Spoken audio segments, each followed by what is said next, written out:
देखिए अब इस चीज़ को समझिए आप। ये मैंने पहुँच लिया दोबारा। अब देखो इस चीज़ को समझिए आप, मैं आपको विस्तार से बताता हूँ दूसरी वीडियो में। ये हमारा मूलाधार चक्र, ये हमारा स्वादिष्ठान चक्र, ये हमारा मणिपुर चक्र, ये हमारा अनाहत चक्र और ये हमारा आकाश चक्र या आकाश तत्व। साथ में ये 5 महाप्राण वायु भी हैं। जैसे ये पहले नंबर पे, ये दूसरे नंबर पे, ये तीसरे नंबर पे, ये चौथे नंबर पे और ये 5वें नंबर पे। साथ में ये हमारा मूलाधार चक्र, स्वादिष्ठान चक्र, मणिपुर चक्र, अनाहत चक्र, विशुद्धि चक्र। तत्वों में बात करें, पृथ्वी तत्व, जल तत्व, अग्नि तत्व, वायु तत्व, आकाश तत्व। महाप्राणों की बात करें, अपान वायु, अपान महाप्राण वायु, समान महाप्राण वायु, महाप्राण वायु या महाप्राण भेद वायु और व्यान प्राण वायु, उदान प्राण वायु। ये जो है अपने आप में अलौकिक और अलग है, इसलिए इसको बीच में रखा गया है। अर्थात ये निर्माता है। समझ रहे हैं, ये निर्माता है। ये मैं उस वीडियो का पार्ट 2 बना रहा हूँ। पार्ट 2 है ये उस वीडियो का, जो मैंने पिछली वीडियो बनाई थी उसके पार्ट 2 है। और साथ में ये 5 चक्र हो गए। छठा चक्र जो हमारा आज्ञा चक्र है, तपलोक का स्थान है, महर्षियों का स्थान है, वो हमारा ये है। और हमारा सहस्त्रार चक्र ये आ गया, इसको हम ब्रह्मरंध्र के नाम से जानते हैं। अब इन चीज़ों में ये जो तत्व हैं, ये जो प्राण हैं, नाड़ियाँ हैं, अपने आप में अलौकिक और अद्भुत हैं। आप अलग अलग प्रकार से अलग अलग तरंगें इनकी महसूस कर सकते हैं और इनकी नाड़ियाँ यहाँ व्याप्त हैं। स्थान तो इनका हमारे सूक्ष्म शरीर में होता है। हम इसका अनुभव, इन सब चीज़ों का अनुभव भी सूक्ष्म शरीर में कर पाते हैं, लेकिन स्थूल शरीर में हम इसका अनुभव नहीं कर पाते।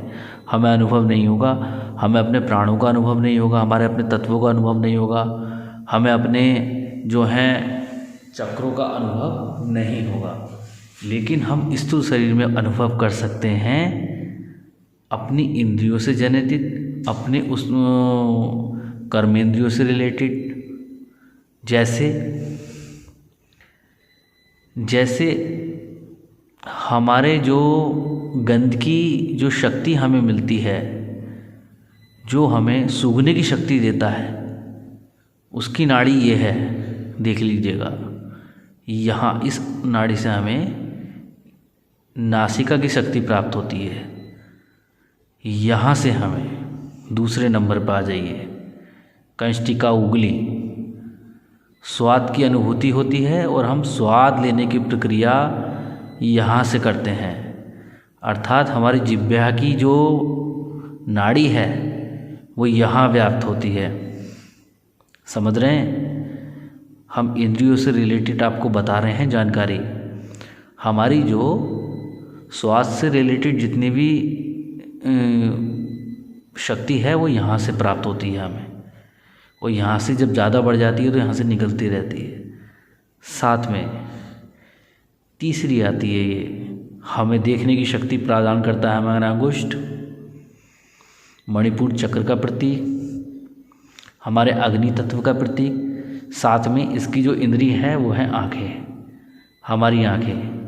हमें देखने की शक्ति इस अंगुष्ठ से मिलती है और हमारे इस जगत को देखने की ही शक्ति नहीं मिलती है, दिव्य जगत को देखने की भी शक्ति हमें इस यहाँ से प्राप्त होती है। यहाँ से हमें स्पर्श करने की शक्ति प्राप्त होती है। अर्थात हम हमारे शरीर के अंदर जो स्पर्श हैं, जो अनुभव करते हैं हम स्पर्श का, वो यहीं से प्राप्त होती है। जैसे किसी चीज़ को अगर हमें देखना होता है, उसको ठीक है या नहीं है, तो हम उसको छू कर ही तो देखेंगे, स्पर्श करके ही तो देखेंगे।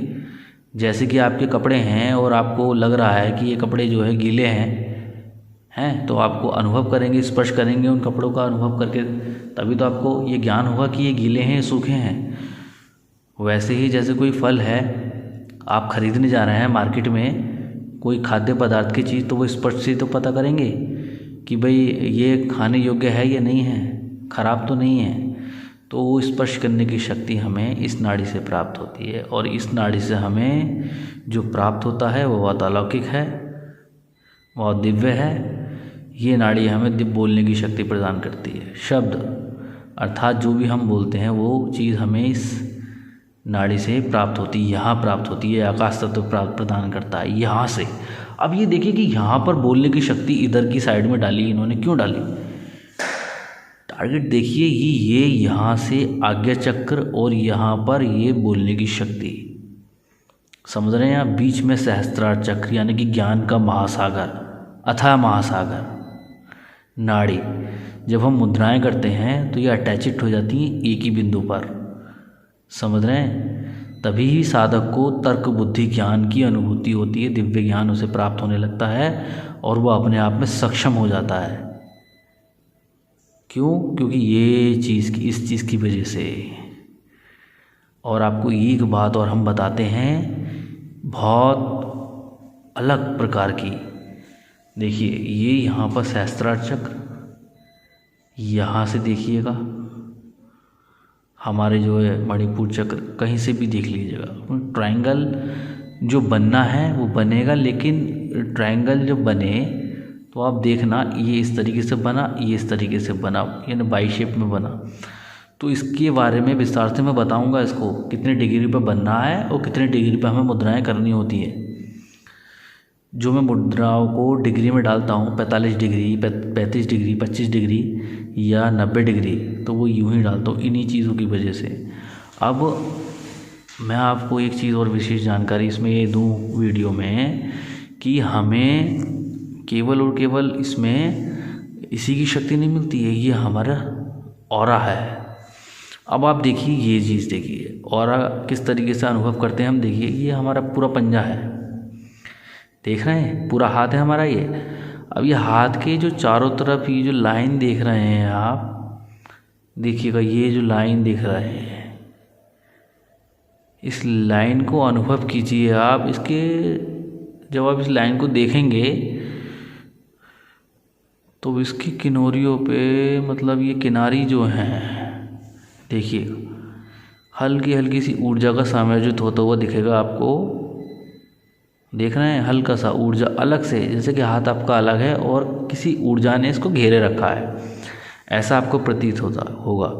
तो ये आपका ऑरा है, अर्थात ये आपकी ऑरा शक्ति है। ये आपकी ऑरा शक्ति है। साधना में जब ये सब एक हो जाते हैं तब ये बनना बंद हो जाता है, अर्थात निकलना बंद हो जाता है हमसे हमारा ऑरा। दिव्य शक्तियों का समायोजन हमारे शरीर के अंदर बनने लगता है। अब हमने आपको इतना सब कुछ बताया, जो मैंने पार्ट 1 में बताया था वही पार्ट 2 में आपको विस्तार से समझाया है। साथ में मैंने ये भी समझाया था पार्ट 1 में कि हमारा जो ऑरा है वो इन पोरों के माध्यम से निकलने लगता है। तो उसको रोकने का माध्यम एक और भी है, आप सरसों का तेल इनमें लगाइए डेली, तो इससे जो ऊर्जा है वो रुक जाती है। तो ये एक भौतिक शरीर को स्वस्थ करने की प्रक्रिया है जो महर्षि सुश्रुत ने बताई। नाथपंथी भी काफ़ी करते हैं इसको, काफ़ी नाथपंथी हैं वो इन क्रियाओं को करते हैं। तो हम इतनी चीज़ जान गए इस हाथ में। अब साथ में इस हाथ में जब इतनी चीज़ हम जान गए, साथ में उपप्राणों के विषय में मैंने बताया था कि 10 उपप्राण हैं, जैसे कि नाग, क्रुम, कृकर, देवदत्त और धनंजय, ये उपप्राण है। जो धनंजय नाम का जो प्राण है वो हमारा अग्नि तत्व, और जो हमारा धनंजय नाम का प्राण हमारा उपप्राण हमारा यहाँ आकाश तत्व में रहता है। तो ये एक प्रकार की प्रक्रिया है। सेंट्रल नर्वस सिस्टम किस तरीके से कैसे कंट्रोल होता है, सब कुछ हमारे साथ में नाड़ियों में है। अगर इसमें फिर उसकी बात करें, हम नर्व्स की बात करें तो ulnar nerve, medial nerve, radial nerve, तो इस तरीके से नर्व्स बनती हैं, तो उस हिसाब से काम करती हैं कि कौन सी नर्व्स का क्या काम है, कौन सी उंगली चलाने का काम करती है। तो ये हमारा भौतिक शरीर से रिलेटेड है। लेकिन अगर हम सूक्ष्म विज्ञान की अगर हम बात करें योग मुद्राओं की, तो योग मुद्राएं इन उनके माध्यम से हमारा जीवन को परिवर्तित करती रहती हैं। कैसे, देखिएगा। जैसे कि हमारी अभी एक मुद्रा वायरल हुई थी, पंचभैरव मुद्रा। पंचभैरव मुद्रा देखो इस तरीके से करते हैं, ये हमारी पंचभैरव मुद्रा हो गई। अब देखिएगा, ये पंचभैरव मुद्रा हो गई, तो हमने क्या करा, पहले गौर से देख लीजिएगा। 1 2 3 हो गए। देखिएगा, ये करा ना, पहले ये जोड़ी, उसके बाद ये जोड़ी, है ना।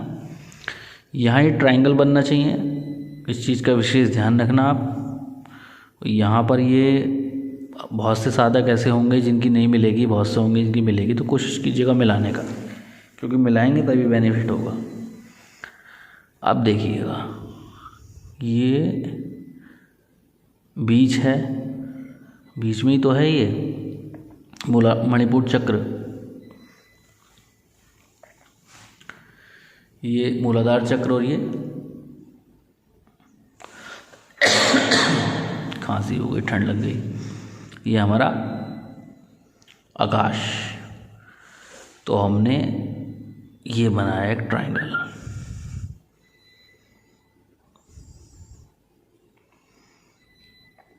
ये हमने एक ट्रायंगल बनाया, देखते रहना, नाड़ी यहाँ से ट्रायंगल हो गई, त्रिभुज बन गया ये हमारा, देखिएगा। और ये इस तरीके से भी देख सकते हैं आप, देखो त्रिभुज की शेप में दिखेगा आपको ये, और ये हमारा इस तरीके से हो गया, समझ रहे हैं, इस तरीके से हो गया। अर्थात कुल मिलाकर के प्रक्रिया इस तरीके से होगी। देखिएगा, मैं अपने हाथ पे बना के दे रहा हूँ आपको, ये हो गई, मेरा तो हाथ ही नहीं चल रहा है इतना, देखिएगा, ये प्रक्रिया इस तरीके से हो गई। तंत्र विज्ञान में इसको, इन पॉइंटों को जोड़ने के बाद में बनता क्या है, बताइए क्या बनता है। जब हमारे 5 छोर एक साथ जुड़ जाते हैं, तब हम निर्माण करते हैं इस चीज़ का।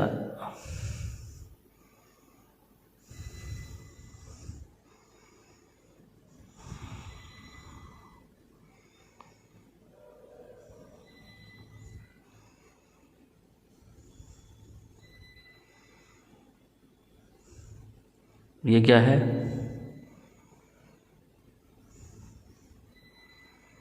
मैंने थोड़ा गलत बना दिया है, कोई बात नहीं। ये देखिए, ये तंत्र विज्ञान में मुख्य होता है, लेकिन यहाँ पर जब हम इस मुद्रा का बनाते हैं, तो इस मुद्रा का देखिए कुछ इस तरीके से बनेगा। पहला पॉइंट, दूसरा पॉइंट, तीसरा पॉइंट, चौथा पॉइंट और 5वां पॉइंट, ये इस तरीके से बनेगा, इस तरीके से बनेगा। अगर इसकी बात करें तो इस तरीके से होगा कुछ,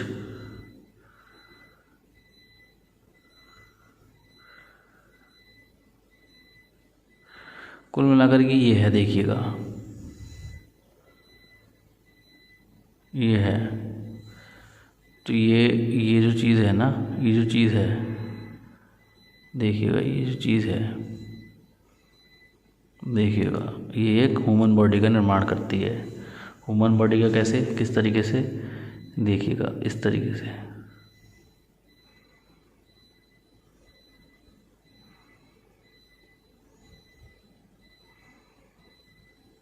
ये नहीं है, चलिए ये चीज़ मैं आपको अगली वीडियो में बताऊंगा विस्तार से, ठीक है। अभी आप इस चीज़ को रहने दीजिएगा। तो कुल मिलाकर के मेरा कहने का उद्देश्य है कि हम जब भैरव मुद्रा करते हैं तो एक शरीर का निर्माण करते हैं अलग। तो ये जो शरीर है ये धीरे धीरे इस मुद्रा में जागृत होने लगता है और सामने आ जाता है। बहुत से लोग इसका अनुभव कर सकते हैं, बहुत से ना भी कर सकते हैं, तो उसका अलग चीज़ है। तो हमने पिछली वीडियोस में भी ये बताया था कि ये ऑरा निकलता रहता है, हम इसको ऑरा ना निकले इसलिए हम अंतर्मुखी मुद्राएं करते हैं, बाह्यमुखी मुद्राएं करते हैं, योग करते हैं, जप करते हैं, सारी चीज़ें करते हैं।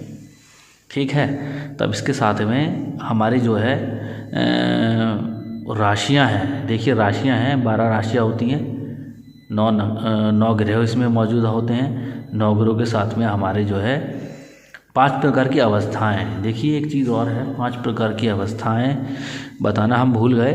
देखिए हमारे मस्तिष्क में 5 प्रकार की अवस्थाएं घूमती रहती हैं, अर्थात हमारा मन 5 प्रकार से परिवर्तित होता रहता है। कैसे? पहली अवस्था हमारी मूढ़ावस्था होती है, दूसरी अवस्था हमारी चित्त अवस्था होती है, तीसरी अवस्था हमारी विक्षिप्त अवस्था होती है, चौथी अवस्था हमारी एकाग्र अवस्था होती है, 5वीं हमारी निरुद्ध अवस्था होती है। अर्थात इस हिसाब से अगर हम बात करें तो ये हमारा, अगर हाथ में हम बात करें तो ये हमारी आत्मा हो गई, ये हमारी आत्मा हो गई, समझे? आत्मा होने के बाद में, और ये हमारे 5 कोश हो गए,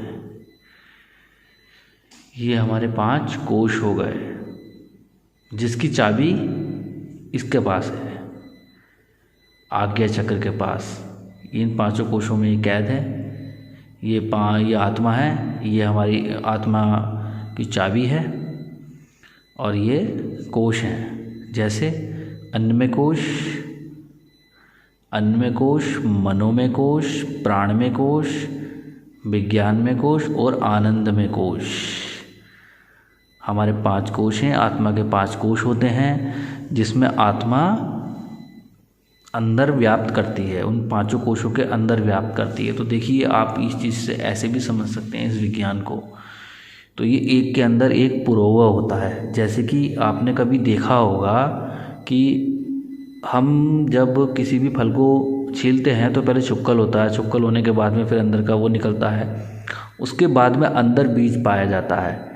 ठीक वैसे ही यहाँ पर ये छोर है। जब हमें किसी एक चीज़ को देखना होता है, जीवन के विषय में, उत्पत्ति के विषय में अगर हमें देखना हो, तो हमें एक के अंदर एक की कड़ियाँ खुलने के उपरांत अंदर ही अंदर वो चीज़ बढ़ती रहेगी, और तब तक बढ़ती रहेगी जब तक हम उसके अंतिम छोर तक नहीं पहुँच जाए। लास्ट छोर हमारा आत्मा है।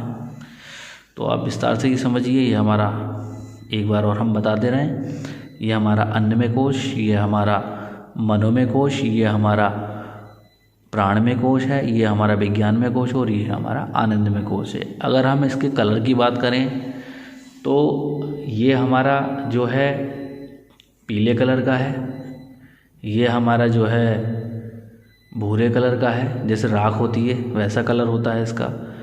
ये हमारा जो है, इसका कलर जो है कमल गट्टे के जैसा होता है। ये जो कलर है ऑरेंज है, और ये कलर हमारा गुलाबी है, मतलब आदि शक्ति का कलर है गुलाबी, हल्का गुलाबी। तो खैर ये तो अनुभव, साधकों के अपने अपने अनुभव होते हैं, किसको कैसा अनुभव होता है, किसी को कैसा होता है, ये साधना के ऊपर होता है। हर किसी को अपने अनुभव अलग होते हैं, हर साधक अपना अनुभव अलग करता है। मुझे जो अनुभव हुआ है मैंने आपको विस्तार से बता दिया। साथ में ये भी हो सकता है कि आप मुझसे ज़्यादा जानते हो, तो वो चीज़ आपको मुझसे अच्छे अनुभव हुए हों, ये भी एक अलग बात है। तो ये चीज़ है। तो अब इसमें ये देखिएगा, ये अनुभव आत्मा है, अब ये जो है चाबी इसके पास में, अब यहाँ पर ये कोश घेरे रहते हैं।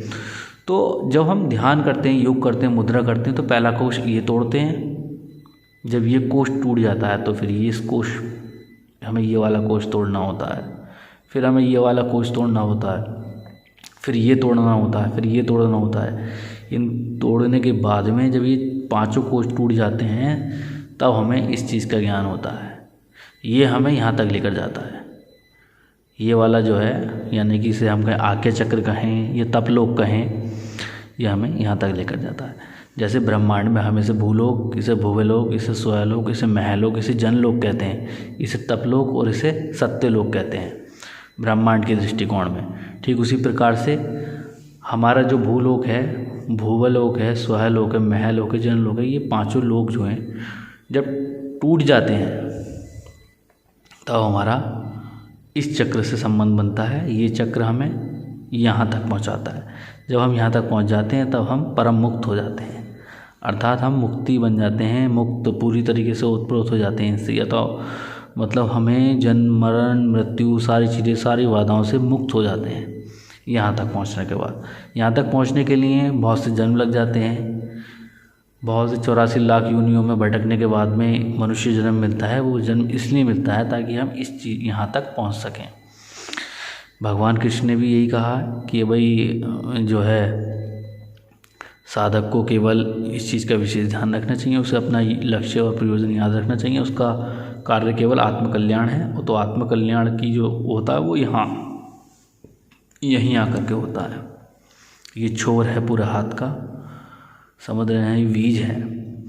तो ये मैंने एक पूरी शरीर के सारे सूक्ष्म शरीर, कारण शरीर और स्थूल शरीर, इसकी बात में हम बाद में करेंगे। सूक्ष्म शरीर, स्थूल शरीर और कारण शरीर का स्थान कहाँ है ये भी हम बताएंगे।